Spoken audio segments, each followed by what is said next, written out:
Hi everybody, this is Craig Tanner for The Mindful Eye and the Great Photo Finish video tutorial series where we talk about the other half of photography, finishing your image. Today we're going to be working in Adobe Photoshop CS5 and I'm going to be working on one of my images. When I choose one of my images for this tutorial series, I like for at least two things to be true about it. I want there to be a pretty big change from what came out of the camera to the finished shot. It's definitely true in this shot we're going to look at today. I like for there to be something about the process of me taking the picture that I can genuinely share and talk about that I think could be a potential powerful takeaway at the level of capture.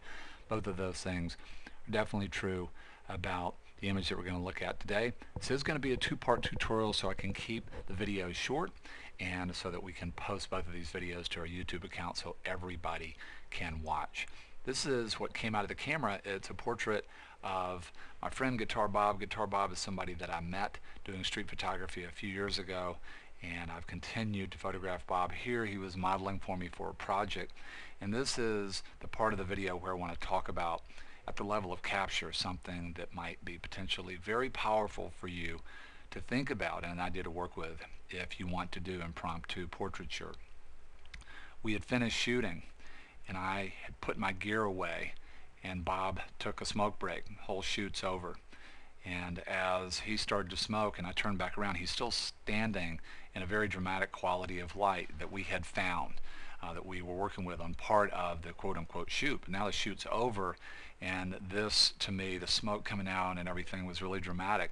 So I went back over to my pack, grabbed a different camera body, put on a different lens that would let me get much closer to Bob. The interesting thing is, as I walked up to take pictures, he's in a totally different mind frame now because of the break. He doesn't even look at me.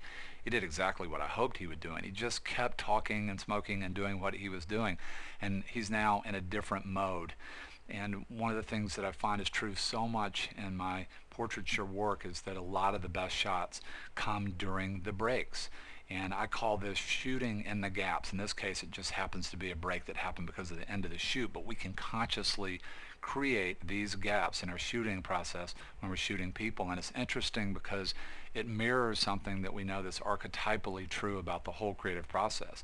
That is, we have sort of a challenge, we come up with some ideas, and then letting those ideas just tumble. We stop, we take a break, we get something to eat, we take a walk, having a period of gestation. The other thing about breaks is the energy changes, or random things can happen that we didn't expect.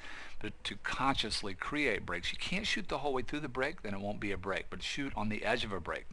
Create a break and come back in a little bit early. Cannot overemphasize the power of this concept, of these types of gaps when you're doing this kind of portraiture work. Let's look at the finish shot and start talking about the finishing on this image. Very big change here. First of all, I'm going to go to black and white. I also sepia toned. I really changed the way value plays out in the image, and I also made pretty big editorial change to this image.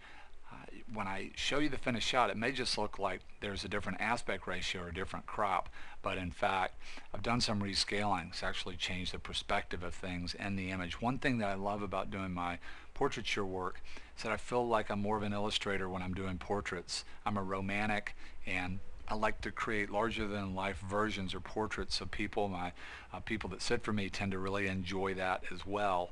And because of that, I give myself a lot of leeway to even change editorial content or combine different shots. And here I've used rescaling to change editorial content of the image. Here is what came out of the camera, and here is where I ended up. One more time, here is what came out of the camera, and here is where I have ended up. I'm going to specifically show you how I did this rescaling and perspective change at the end of video 2.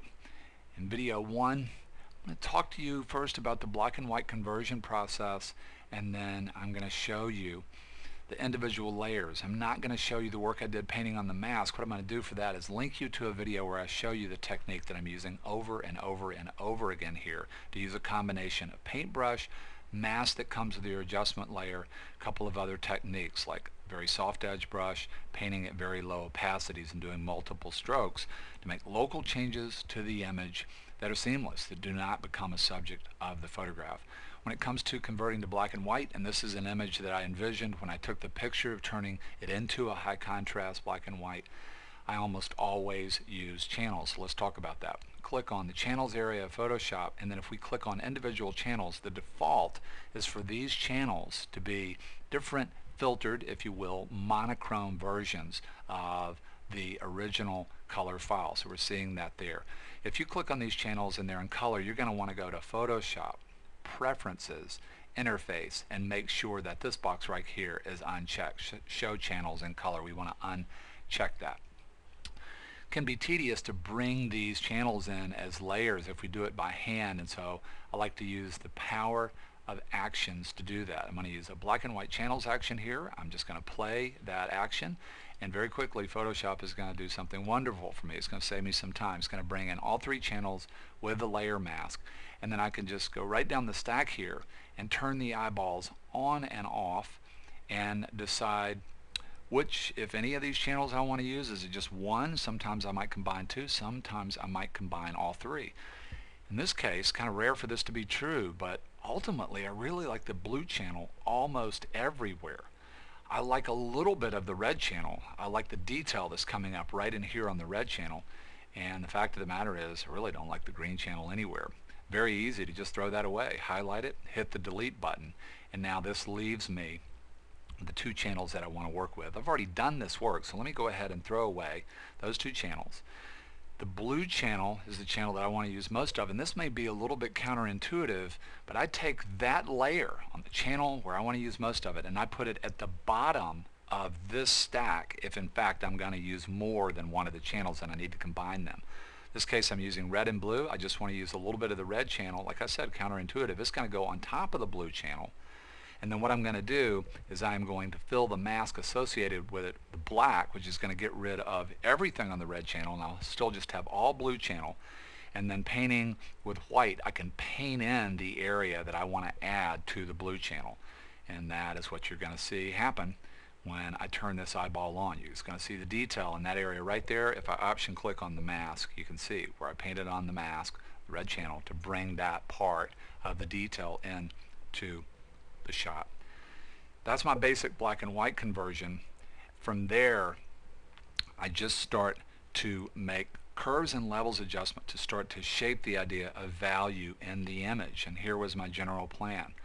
I wanted to essentially create a flow of movement that looks like this in the image. I want the smoke to flow in. I want to have more contrast here. I want to do a better job of sort of outlining the hat. I want to have some detail out here that will bring you around through this dark space. A lot more contrast here. Essentially want to darken here a lot to contain the eye.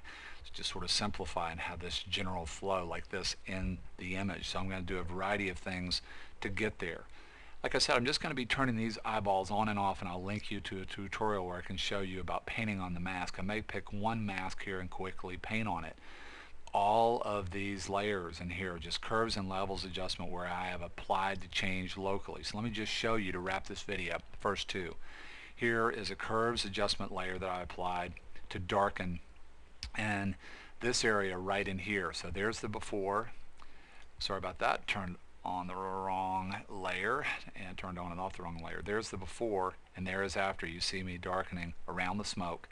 A lot of times what I will do, if I make a change like that and I like it and I want more of it, I'll just double it by, on a Mac, Command J, on a PC, Control J. We'll just double that layer and double the effect.